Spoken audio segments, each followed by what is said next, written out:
سوال نمبر 2، کیا کوثر صرف جنت کی ایک نہر ہے؟ نہیں، یہ بہت کچھ ہے۔ سوال، سورہ الکوثر میں الکوثر سے کیا مراد ہے؟ اے، صرف جنت کی ایک نہر، بی، خیر کثیر جس میں نبوت، قرآن، حکمت، علم، شفاعت اور حوض کوثر سب شامل ہیں، سی، صرف مال و دولت، ڈی، صرف اولاد۔ درست جواب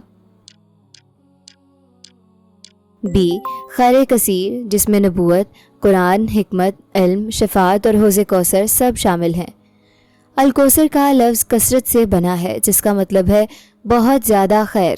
کوثر صرف جنت کی ایک نہر نہیں بلکہ وہ خیر کثیر ہے جس میں شامل ہیں نبوت، آپ صلی اللہ علیہ وآلہ وسلم کو آخری نبی بنایا گیا، قرآن، دنیا کی سب سے عظیم کتاب، حکمت، گہری سمجھ اور دانائی، علم، لامحدود علم، شفاعت، قیامت کے دن شفاعت کبریٰ، حوض کوثر، جنت کی نہر، امت محمدیہ، لاکھوں کروڑوں پیروکار۔ حضرت عبداللہ بن عباس رضی اللہ عنہما نے فرمایا، یہ وہ خیر کثیر ہے جو اللہ نے اپنے نبی کو عطا فرمائی اور حوض کوثر اسی خیر کا ایک حصہ ہے۔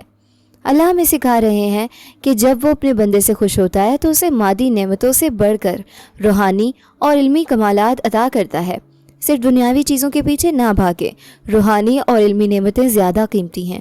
اللہ سے دعا کریں کہ وہ آپ کو علم، حکمت اور نیکی کی دولت عطا فرمائے۔ دعا کریں، اے اللہ مجھے خیر کثیر عطا فرما۔